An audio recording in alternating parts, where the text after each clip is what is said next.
rational intelligence.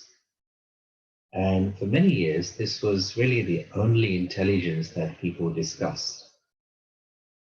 And if somebody scored high on an IQ test, people would say, well, she or he is a very intelligent person. And it was a way of measuring how well a person would do in their academic life, in their career, and so on. But simply having a high IQ is not sufficient for successful living today. The world has changed a lot since the time when these kinds of tests came out to measure IQ. And so the next one up here is IC. And this stands for a person's intuitive capacity. What does that mean? Well, intuitive capacity is your ability to tap into and listen to your own inner wisdom. Now, every person, every human being, every human spirit has something called inner wisdom. And it's that inner wisdom which is trying to direct you and guide you in your daily life, in your decision making. But most people, they do not listen to that inner wisdom. And the reason for that is because the mind is too noisy, always chattering, always thinking about something or the other. I find most people either are thinking about what I need to do a bit later, or they are remembering what happened some time ago. And so very rarely are people in the present. But to be here, right now, physically, mentally, emotionally, spiritually, it's quite a rare thing today. And this is where meditation is extremely useful, because it helps to make the mind quiet. When the mind is quiet, then you're able to listen to your inner wisdom guiding you. You may have experienced even simple examples in your life when your mind is rushing, even you see something, but you don't notice it. For example, you may need to go out of your house in a hurry, and you're looking for the car keys, and you're frantically rushing around the house, wondering where your car keys are.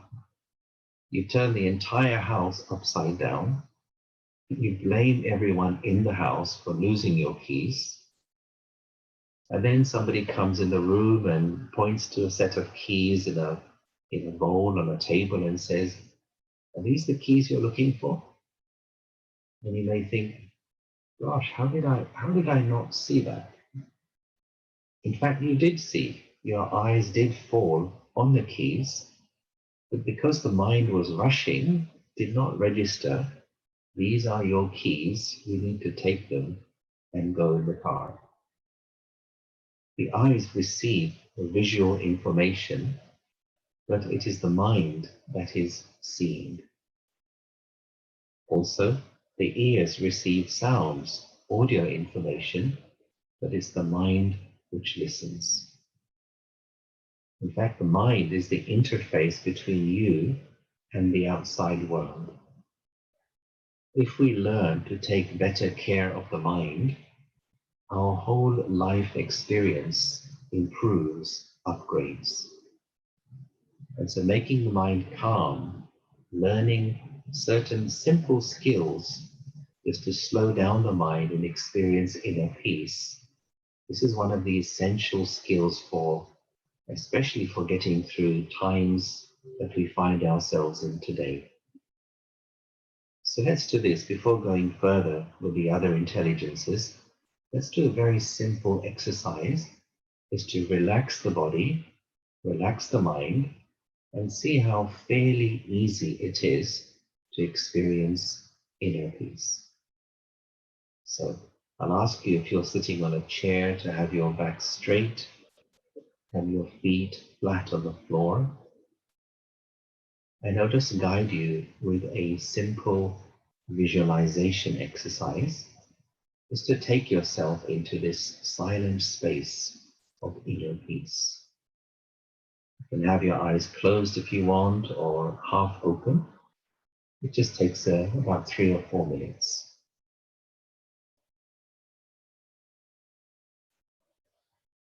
Okay, so sitting comfortably. It's important to be alert, but also comfortable. Just withdraw your attention from the surroundings. Just bring your attention in towards yourself.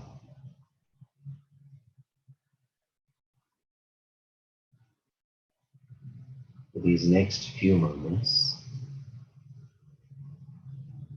let me allow my body to relax, but also the mind to relax.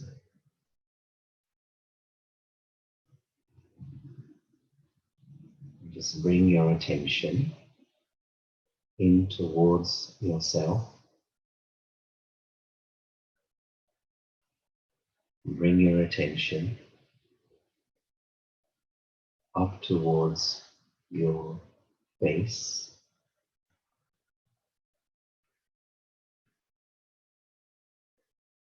And now bring your attention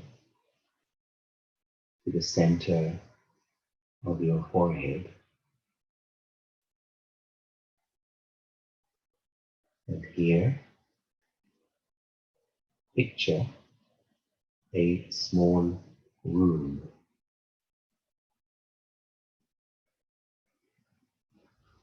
In the small room, at the center of your forehead, is your quiet room of peace.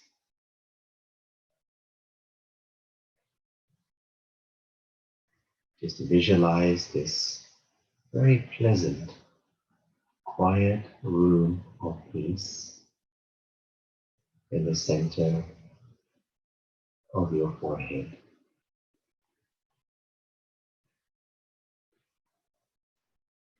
This is your private and personal space.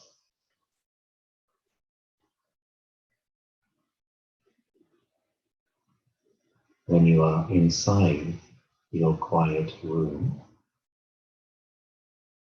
you feel very relaxed.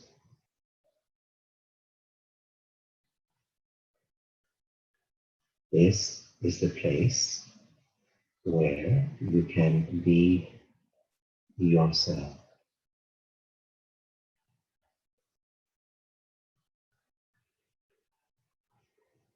Inside your quiet room, you are safe, you are secure, you are free from the pressures and the demands of the outside world.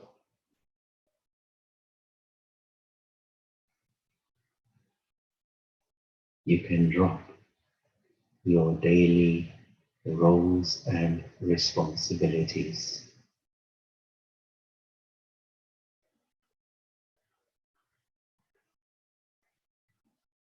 Feel the peace and the wonderful silence of your quiet room.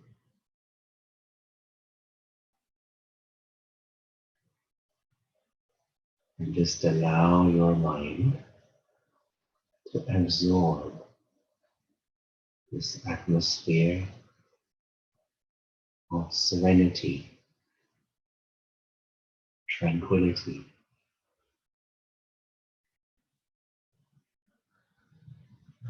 And as you do so, the thoughts begin to slow down.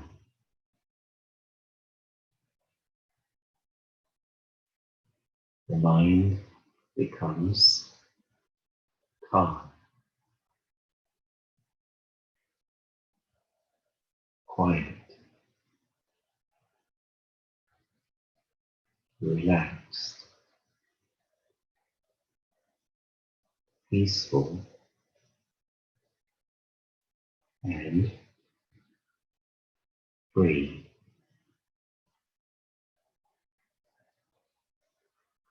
Just be with this feeling of peace in your mind for 1 minute.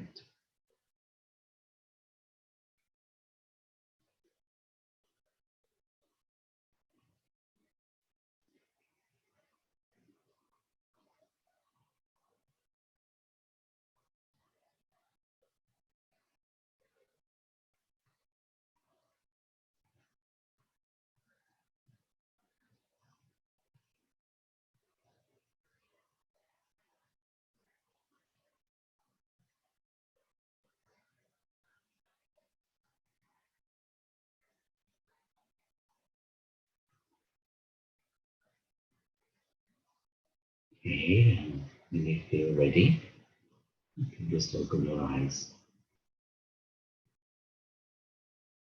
So hoping you feel a little more relaxed. Mind hopefully is a bit more calm. And it's such a big difference when the thoughts are calm. You feel very clear-headed. What does clear-headed mean? It means your inner wisdom is activated and is working for you. Sometimes it happens, people have questions about things in their lives, and actually they know the answer. But the reason they can't listen to the answer because the mind is too active, panicking, anxious, creating too many options. And if you teach them, okay, just stop, slow down, be quiet, relax your thoughts. And after a few minutes, they say, I know exactly what I need to do. I've got the answer now. And that's the wonder of making your mind quiet, is you gain access to this huge store of wisdom which each one of us has. Okay, so if that works for you, please try every day, once or twice, slow down the speed of the thoughts. Let's continue with our exploration into these intelligences. So next one up here, as you see, is EQ. And that is a person's emotional intelligence. And that's another huge topic. So many books around about that. And basically what that refers is to two things. One is your ability to understand and manage your own emotions. Secondly, is your ability to understand how other people are feeling. If you can do the first one, then you can do the second one. If you can manage your own emotions, keep your own emotions in check, coordinate, manage your emotions, then you can pick up how other people are feeling around you, whether it's family, friends, or work colleagues. So it's not our topic for today, but in brief, just check your moods. How long do your moods last? How long does your bad mood last? Does it last a few hours or a couple of days, a month or two, maybe a year? We sometimes all, lose our peace or get a bit irritated. What's important is how quickly I return back to a state of peace, self-respect, and happiness. And ask the question, do I control my moods or are my moods my master? Sometimes we feel as though, well, I'm in a bad mood and what can I do? I just have to wait until this mood decides to release me and go away. But no, I should be the master of the mood. I should be able to change the mood as and when I want. That's a sign of emotional intelligence. How to do that? Another topic for another day. Our main topic for today is then this one. And as you've seen already, the highest form of intelligence is considered to be spiritual intelligence. And sometimes we describe that as a combination of the other three. What does spiritual intelligence mean? Well, there's no one set definition, but a definition that I like to work with quite well, and it makes sense to me, is spiritual intelligence is concerned with two main things. One is to do with identity, and the other is to do with purpose. In other words, two big questions: who am I, and why am I doing whatever I am doing? These are very huge questions, and if we go on a journey, a personal journey, to answer these questions, it takes you to the very DNA of your spirit. It takes you to the very core of who you are as a person.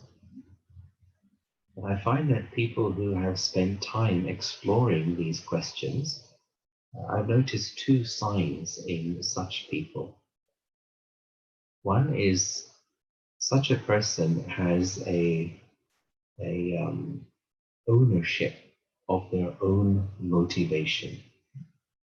Now, in this context, there are two types of motivation. One is emotional motivation. That's the kind of motivation which is very fast acting. It comes very quickly, but it doesn't last very long. It's it's very effervescent, like shaking a bottle of soda pop. It's very bubbly, very quickly, but it doesn't last long. So typical examples can be like in a work setting, the boss offers an employee more money or a company car or their own office, and initially it creates a lot of motivation. The worker gets motivated, but after a while needs some more motivation. So that's the emotional motivation. But the other kind of motivation, which I think we are interested in, is inner motivation or spiritual motivation. And that's the result of knowing who you are and why you're doing what you're doing. And that motivation is not just for your job, but it's in fact for your whole life. Some call it as the red thread which runs through everything you do in your life, whether it's at home, or whether it's at work, or it's travel, whatever you do, but it's your motivation is in your own hands.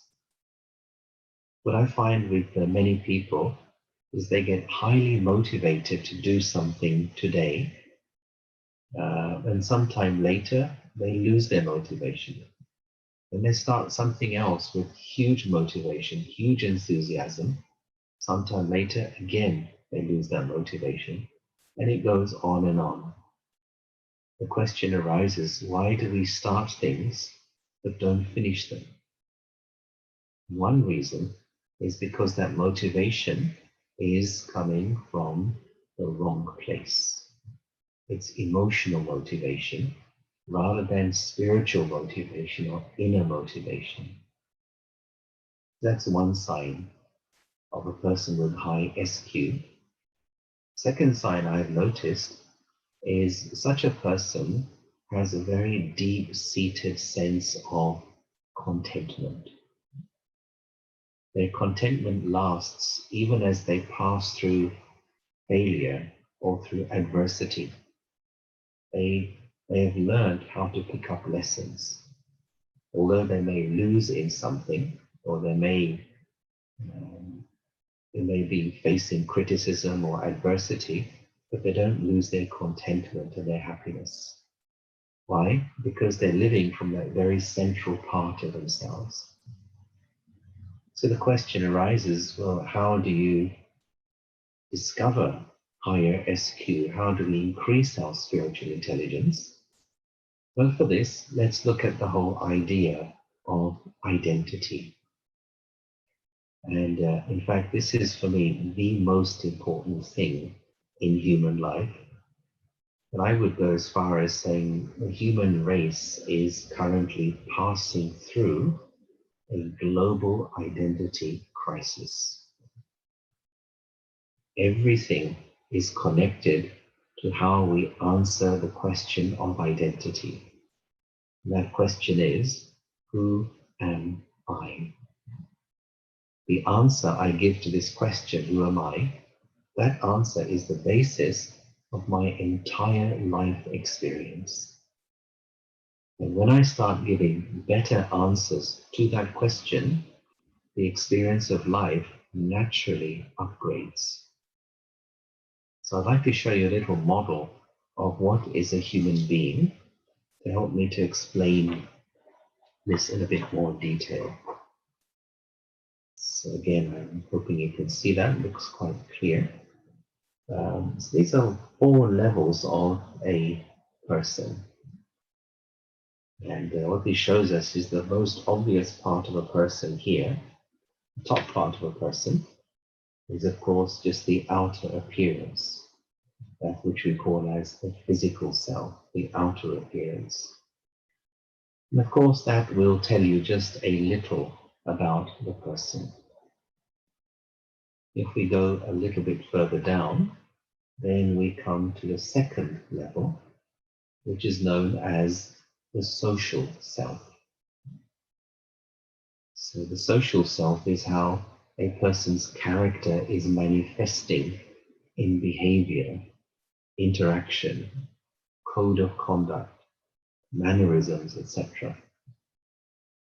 So just as a mirror reflects your physical appearance, so your behavior manifests or shows you what is inside you in terms of your character. And these two together, the physical and the social part of the self, together they comprise only around 10% of a person, which is not very much. And that means, we only get to know around 10 or maybe 15% of most other people in our lives. And you may have come across cases where people have known each other for decades, even though they've been married to each other for decades. One day, one does something which completely shocks the other. And it said, how could you do this? I thought I knew you. But the reality is, no, you didn't. You only knew about 10 or maybe 15 or perhaps 20% of that person. So if you think you know someone really well, then think again. Or be ready for a little surprise one day. And in fact, not only do we not know others fully, but also we don't know ourselves fully. Sometimes there are energies, there are fears, beliefs, prejudices, preferences driving us in our subconscious, which even we are not aware of. Now, if we wish to really improve ourselves, and therefore improve our experience of life, then we need to come down here. We need to understand and explore the emotional and the spiritual. Usually what people do when they are not happy with something in their lives is they try to change the physical or the social. They may change their appearance. They may start wearing a new set of clothes, a new wardrobe, or they change their hair color. They change something about their physical appearance just to escape from some emotion. Or they may change the social, hang around with a new group of friends, visit new places. And these things, they do bring some temporary change, but not real deep down change. And change, of course, means improvement. So, should we go down here? Are you ready to go down to the emotional and the social? This is a one-way street. All right. So let's go down. So then the emotional self. So that's largely to do with our moods. And sometimes people will say that my moods go up and down during the day, like a roller coaster, an emotional roller coaster. If something good happens, I'm happy. If something bad happens, I feel low. Or sometimes people say that I wake up in a bad mood and I'm just not a morning person, which is a wonderful phrase. Not a morning person, but why not? Or don't talk to me before I've had my coffee in the morning. But where do the moods come from? It's more than just hormones or chemicals. There's something else beneath that which we also need to understand. And that really brings us to the very pyramid, the pyramid's basis, the foundation of the pyramid, and that is the spiritual self. So let's just summarize. Physical, to do with our appearance. Social, to do with our behavior. Emotional, to do with our moods and obviously emotions. And spiritual largely is connected with our identity. Plus purpose, but we'll talk about identity for now. And as is my spiritual self, so it's going to influence my emotions and also my behavior, and also it's going to influence physically my appearance and my health also. When we work on the spiritual part, every other part of our lives will necessarily improve. And it's high time for that to happen now. And so this then raises the question, okay, so then how do I answer this question? Who am I?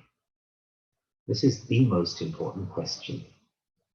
Before I show you the next diagram, I'll just talk about, let's say, 3 levels of identification that we have.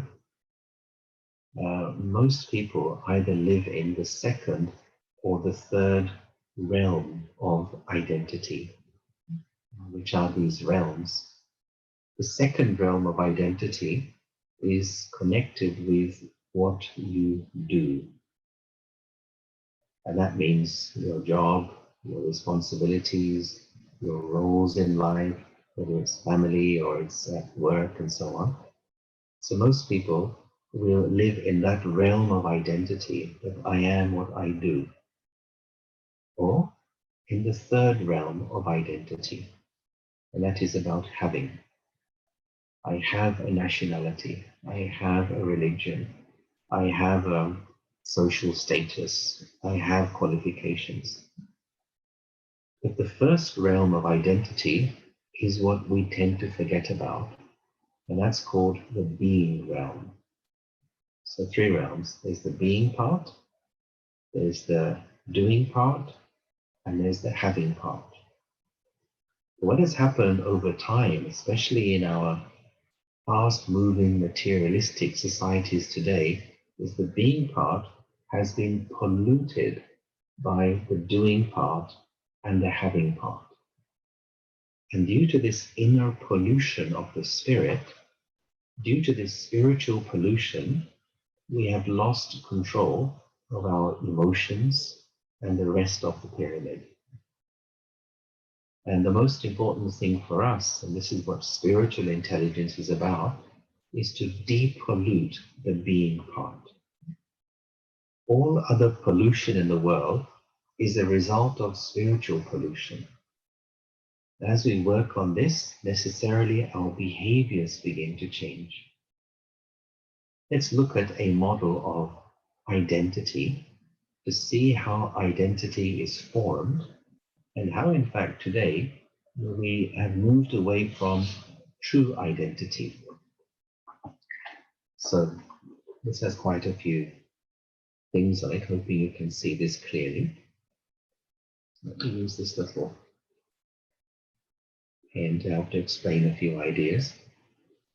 So here is a model of labels. So what happens as we go through life, is we acquire lots and lots of labels. And we take those labels and we give those labels also to each other. So I'm not sure if you can read them, but here are some of the main labels that we acquire as we go through life. So for example, there's the race label, race or skin color. It's a label, you're from this or this community.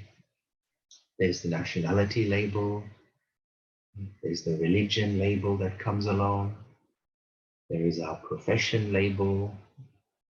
There is our family role. You may be somebody's brother, sister, husband, wife, mother, father. You have some position in the family.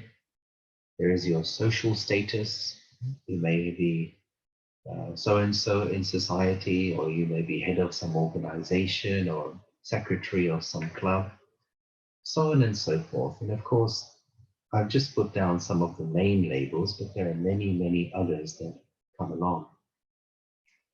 And so one may say, well, yeah, okay, so what's wrong with that? That's how we live. That's true. That's one way by which we have some coordinates in the world about how to know who or where I am from and how to know the same about you. But then there's three things which happen in this process. The first thing, or the first stage, is called to acquire. So you acquire a label. Somebody says you are from such and such a country, or somebody says you belong to such and such a group or a certain religion, and then later on, the profession label and so on. So when it's at the level of simply acquiring a label, there is no problem. I am still aware I am me, and my label is something which is outside of me. But then comes step number 2, stage 2, and this is where everything goes pear-shaped. This is where all the problems start. Step 1 is to acquire. Step 2 is to identify. That's what begins to happen to us after some time. Simple example. Let's say the job you have is you work in a bank as a clerk or as a supervisor or even as the manager. When we start the work, we say, I work as the bank supervisor. I work as the bank manager. After some time, what is happening is I'm taking that label and I'm putting it into my consciousness. So now I think I am the bank supervisor. I am the bank manager. Before, here is me and here is my job. We are two separate things. But now I've begun to absorb that label into my consciousness, and it has become part of my identity. The question arises, are you a job, or do you do a job? It's very important to be aware that even as you're at work, regardless of what that job is, I am not my job. I do the job.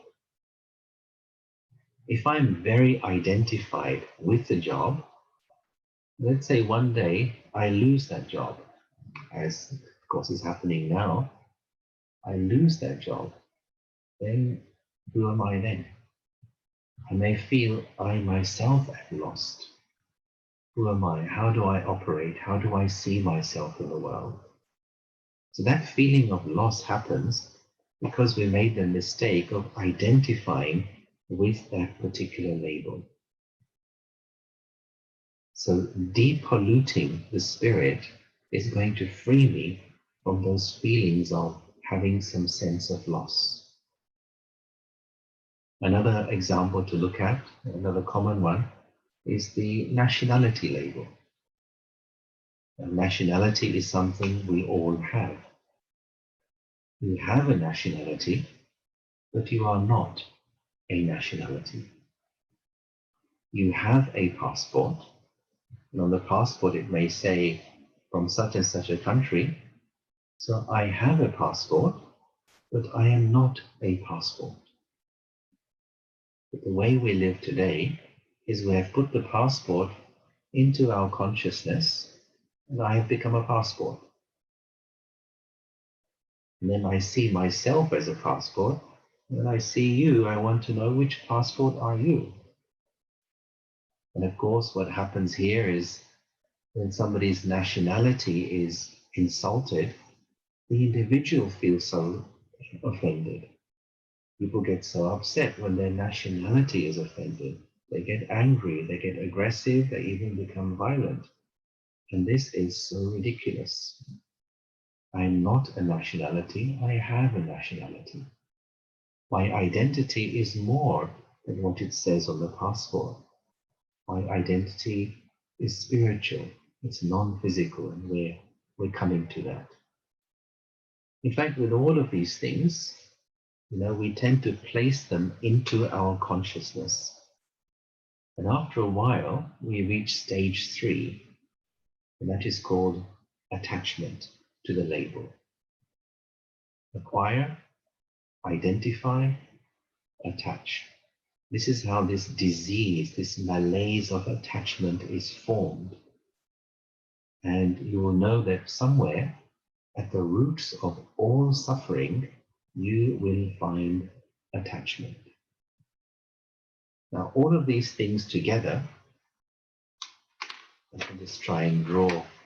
When we live within this set of identities, this whole set of identities together, that is what is known as the ego system. That is the ego. So when we live within the ego system, then naturally, obviously, there will be ego-based emotions, such as anger, such as fear, such as aggression, loneliness, jealousy, revenge, all of those things which actually ruin relationships and have created a mess in the world. This is spiritual pollution. And the aim of spiritual intelligence is telling us that do not live in the ego system. Do not live in the doing realm. Do not live in the having realm, but return to the being realm. Now, what is that being realm? All of this is basically who I am not. The question still arises, well then, who am I? So let me now come to this, even I'm seeing there may be one or two questions. So here it is, very simple. And for me, truth is always simple. And this is the simple truth, the simple and shocking, but deeply satisfying truth. This is who I am. This little image of the star, this represents the soul energy, which resides in the center of the forehead. So here is the important point, which many of you I know have already heard and are aware of and probably practicing too. And that is that it is not that I have a soul, but the reality is the other way around. I am a soul. I am this spiritual energy. Now, the way most people live today is I am this body, and inside me there is something called a soul. But in our study, it's the complete opposite way. I am the soul energy. I am this soul energy, this spiritual being, and I express myself through this physical costume, this physical machine, this amazing machine, and how it works by concurrently with all these systems living together. Digestive system, blood circulation system, central nervous system, respiratory system, they're all working concurrently. It's an amazing machine, but it does not work unless I am inside in the driver's seat. And when I, the soul, when I leave this particular costume, what happens to it? It immediately begins to disintegrate. And some people will burn it, some people will bury it under the ground, and there are various other forms of disposal of the body costume. So spiritual intelligence is telling us that live as a soul. Not just know about it, not just accept it, not just believe it, but live as a soul. The soul, the spiritual being, has 5 main characteristics or qualities, and these qualities now need to be emerged or to be brought out. In simple terms, peace is the first one, love, there is joy, there is inner strength or inner power, and there is purity. When these 3, peace, love, and joy, are emerged from the soul, that's what makes a person into a strong person. When we say that she or he is very strong, can handle any situation, can handle criticism, can handle failure, what do we mean by strong? It means this nature of peace, this nature of love, this nature of joy is emerged in the soul. So it makes a person emotionally very stable, very strong, very secure. On the contrary, if a person is weak, it means that he or she gets upset easily, gets angry easily, has a short temper. Why? Because the level of peace or love or joy is low and has not been emerged. Now, here is the good news. Meditation helps us or teaches us how to emerge that peace, that love, that joy, which is within every soul. This is one of the first aims of meditation. What happens in meditation is you're directing your thoughts and you begin to feed those seeds of peace, love, and joy which are within you. And when those seeds are watered, when they're given proper care and attention, they begin to germinate, they begin to emerge.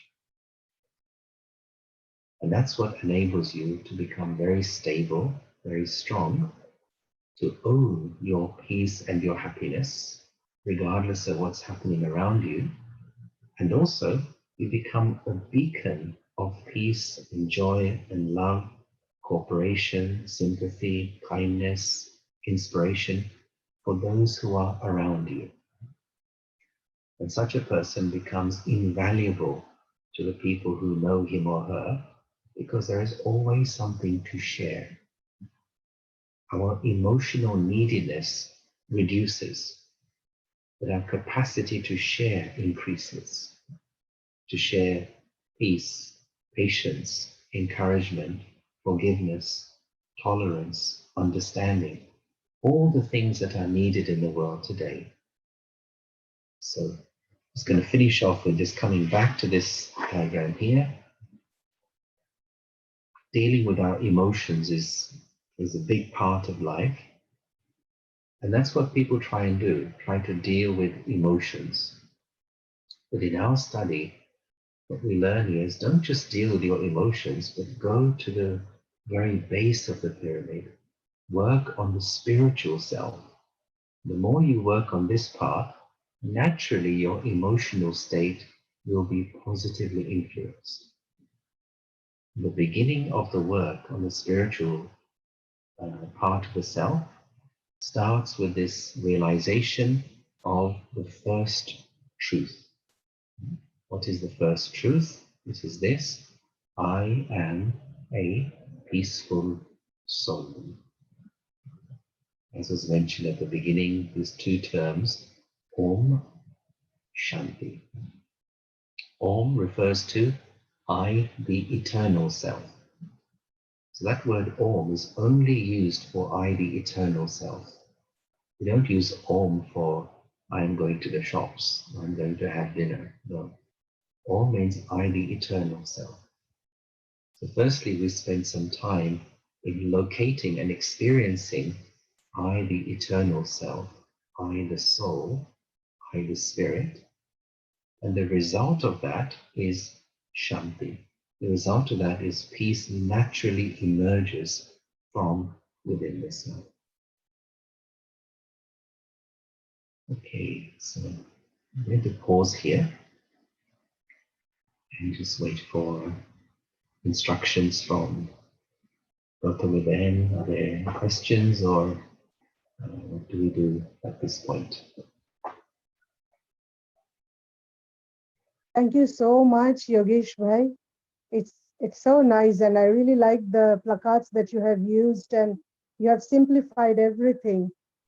And it's so easy to remember for everyone, the stepwise, sequence-wise, the way you explain about the IQ and IQ and EQ and SQ. We have few questions from those who are listening through YouTube.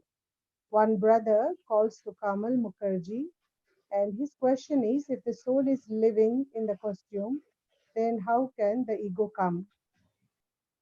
And there's another question that a person who is listening to this lecture for the first time, how do you define spirituality? Okay. Could you repeat the first question? I didn't quite get it. Yes, please. There are two questions from Brother Sukamal Mukherjee. Just now, recently, again, I received one more. The first question is, soul is living in the costume, then how can the ego come? And the second question from the same brother, I can recognize my ego but trying very hard to overcome, but most of the time I fail. Yeah. And the third question from another person is, uh, for the person who is listening to this lecture for the first time, how do you define spirituality? Okay. Let's come to There's the one more first. question. Probably you can sum up everything. I'm so sorry. Let me just It's come to the try to answer question. Yeah, the soul is in the body. The soul is in the forehead. But the thing is, we have forgotten that, and this is the whole problem. We have forgotten I am the soul expressing myself through the body.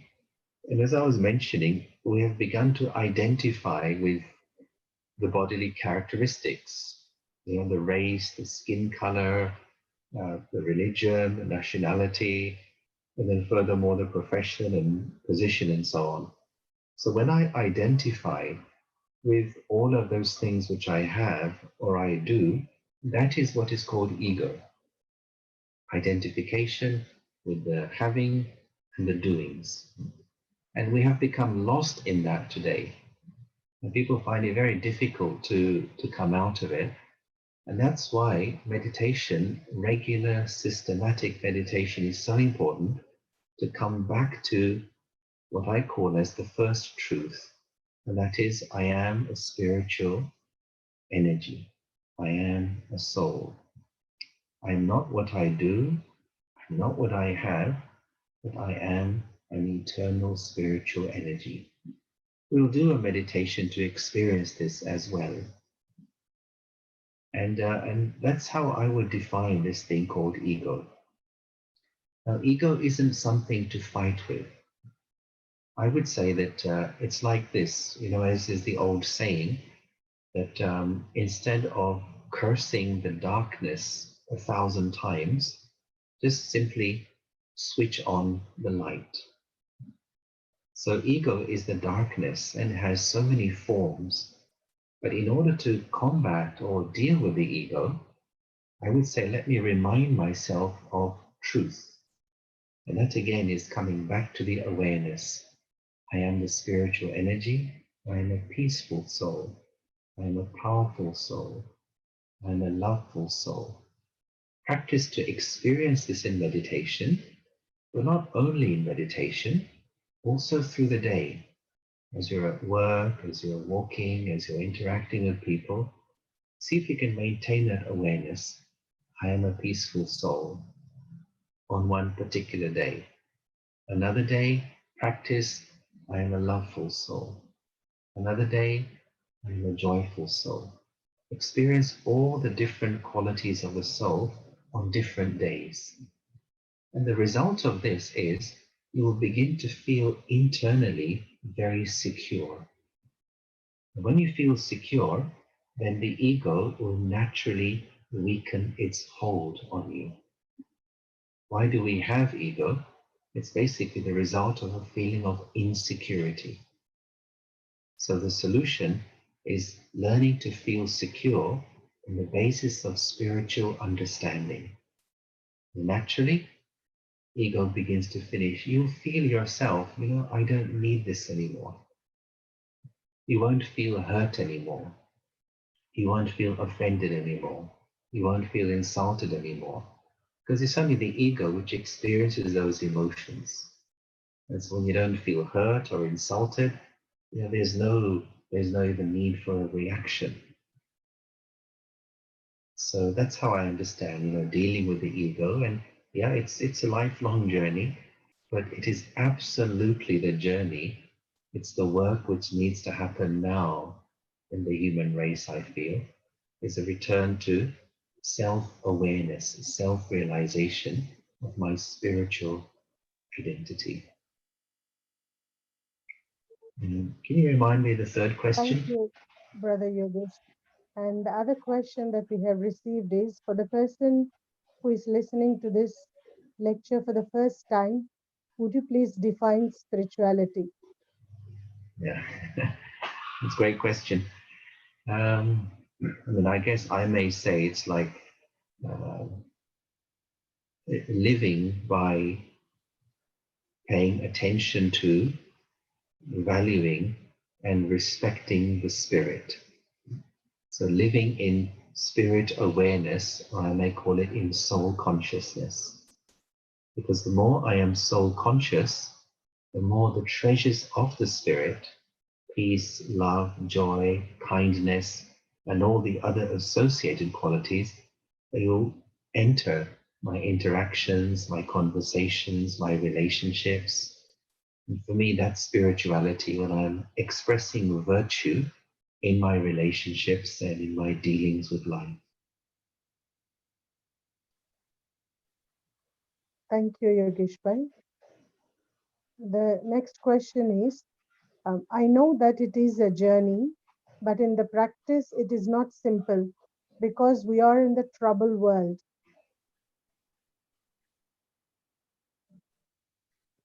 Okay, is there a question? There's no question. He just left it like that, that this world is a troubled world. Yes, yeah. How can I handle? Yeah, yeah. How can I handle it? Yeah, well, I would say, firstly, is to understand what the trouble is. And I think we've touched a bit on that. It's this ego-based living, which is the trouble and has caused all the other troubles. So we understand what's happening and why it's happening, but how to live? Well, there's two things you need in order to be able to live well, in my experience. One is you need inner strength, and two, you need, let's say, a spiritual perspective of life. Inner strength, where does that come from? It comes from regular and systematic meditation. So if meditation is new for you, then I would suggest, really learn, practice, and try to be with others who are also practicing. And that's one of the reasons why we have meditation centers in most big cities of the world, so people could physically gather, practice together. Of course, due to the lockdowns now, people can't physically gather, but doing anything challenging or anything new is helpful if you're part of a gathering, part of a group. So meditation done in a systematic and regular way is important. But then two, the study of spiritual knowledge to understand why the world is the way it is today. And for me, it was so important to understand this spiritual knowledge. Otherwise, life would just not make sense. And so, as some of you know, in our study, we have 7 basic lessons in the introductory course. And it helps to make clear where humanity is today. Why are things happening the way they are? The more spiritual knowledge and understanding you have, the higher is your perspective of life, and then things stop bothering you. But instead, you start making positive contributions to life in the world. I would say these two things really help us to not just to survive in the world, but to thrive and to make a positive contribution.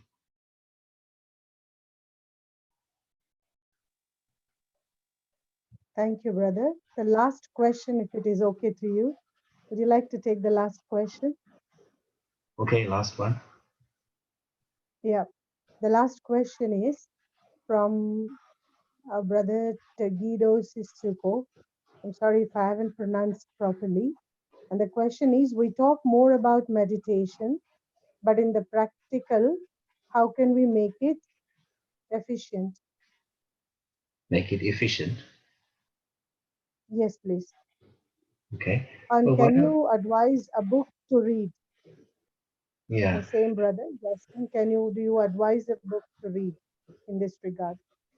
yeah. Well, there's, of course, depends on where you are, but in our spiritual university, many teachers have written books about the spiritual knowledge.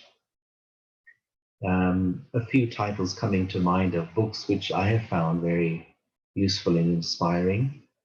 One book is called Inside Out. It was a compilation of talks by Dadi Janki, who was the head of our organization and recently passed away. Another one is Pathways to Higher Consciousness, which talks about some of the things I've mentioned today. That's by one of our senior teachers whose name is Ken O'Donnell. And if you're in touch with our centers, then our centers probably have copies of these and maybe even translations in the local language for wherever you are. If you like, I can give you the website of our publications department where you can find many other books that are available in our university. And that's called innerstillness.com or .org, one of those, innerstillness.com or .org. You find books and also CDs and other materials which can help you in your study. So I was thinking to answer the question about meditation, why don't we finish with a meditation so you can actually experience what it's like. Then, like with anything, meditation improves the more you practice it regularly. Yeah? If you want to learn a musical instrument or do anything new, learn to use a computer or cooking something new, regularity in practice makes it better.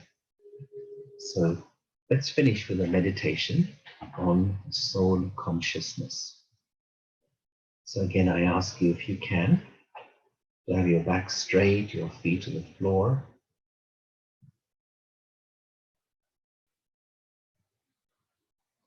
Okay, and if you can have your eyes half open. If you close your eyes like some people do, then you need to pay attention not to fall asleep. All right. So once again, I just spend a few moments just to be with myself.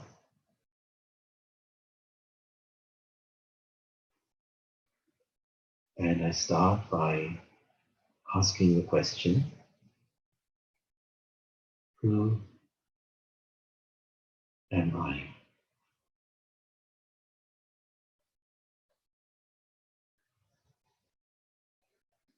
Who am I behind the roles I play every day?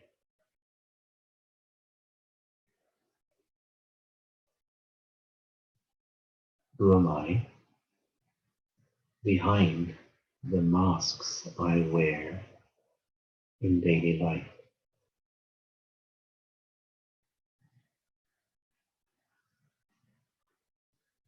Who am I behind the labels that I carry.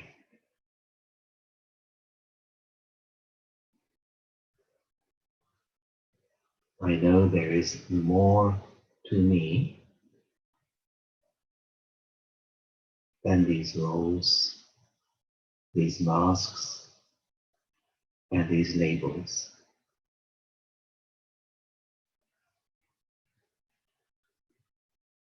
And when I look in the mirror, I see the reflection of my face, my body, but there is more to me than simply this.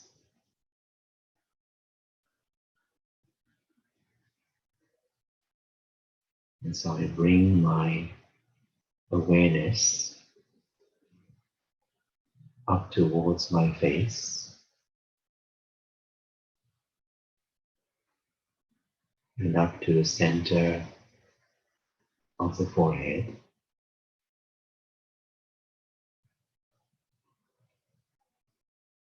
And here I picture a star of peaceful light.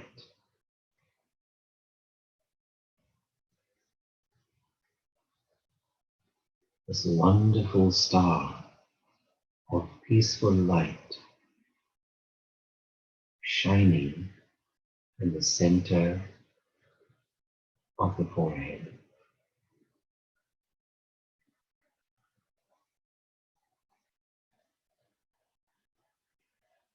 This is the star of peace.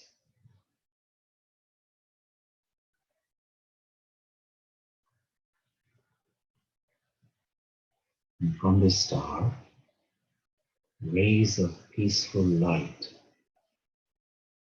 radiate throughout my physical body.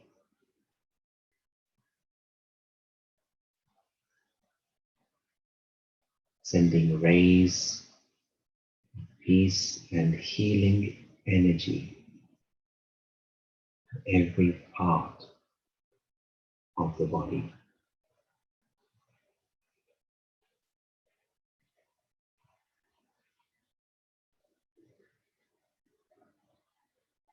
This wonderful star of peaceful light in the center of the forehead. This is me.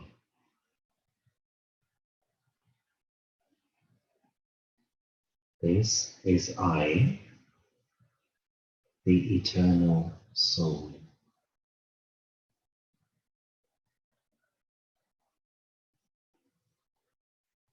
I, the soul, I am light.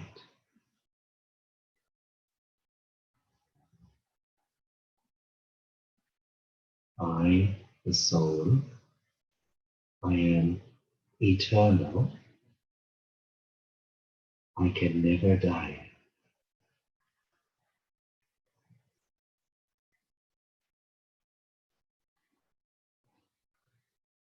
Deep inside, I, the soul, there is a reservoir of inner peace.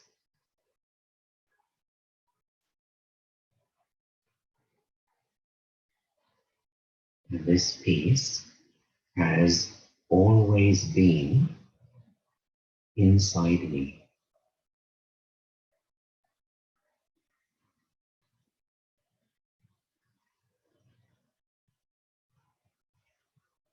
Now, I choose to emerge this peace once again.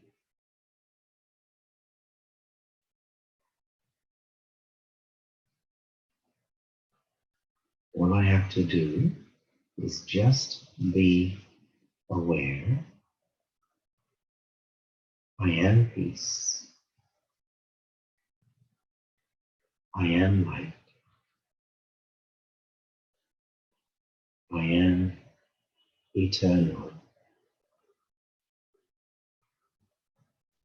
I am free.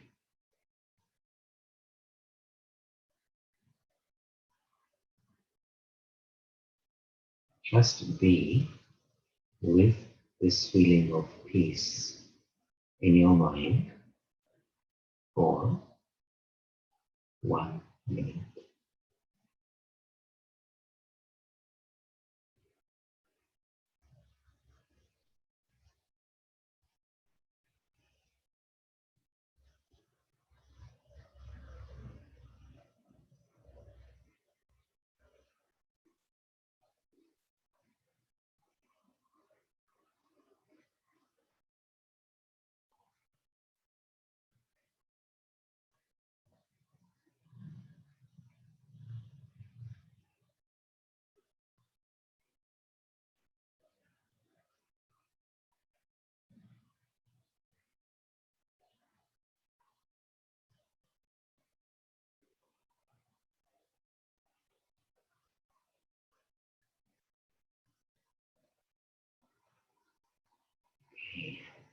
Thank you.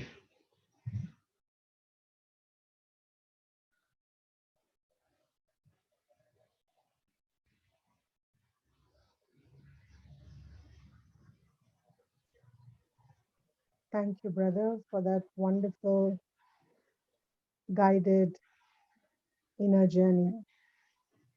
I'm sure we all have, all of us has cherished, and certainly many has got the deeper insights and inspiration to take up the meditation course and make it a great fortune in this lockdown period.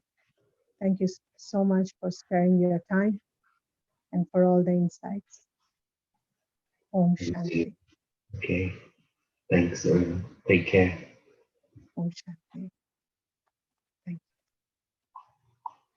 For all those who need the talk in audio and also in the PDF format, you may please connect to this WhatsApp number and give your details, either email ID or your WhatsApp number. You will be getting the links and also the PDF write up about the whole class on this number +234 810 6262 866.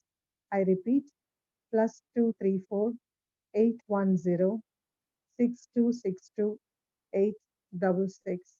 Or you may even email to lagos at ng.brahmakumaris.org. Thank you so much for being with us. And next Sunday, we will meet with another international speaker and listen to their inspirations. Om Shanti. Have a nice day.